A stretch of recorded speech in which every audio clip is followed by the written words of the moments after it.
Scan for Sovi, your AI bestie. I got your back. Limits with graphs get tricky fast, but this one is super manageable if you read the whole correctly and use what continuity tells you. To find the limit as x approaches 1 of f of x over g of x, we look at the y values each graph approaches near x equals 1, not just plotted points.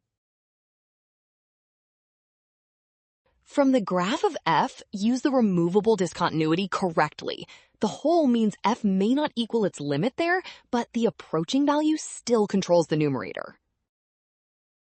Then use that g is continuous, so its value at x equals 1 matches its limit, and the quotient limit comes out to -2.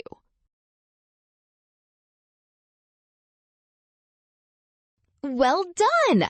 Option B, scan now, watch signs, and avoid rushing. Trust the given continuity and check the graph's approaching values, not just filled points.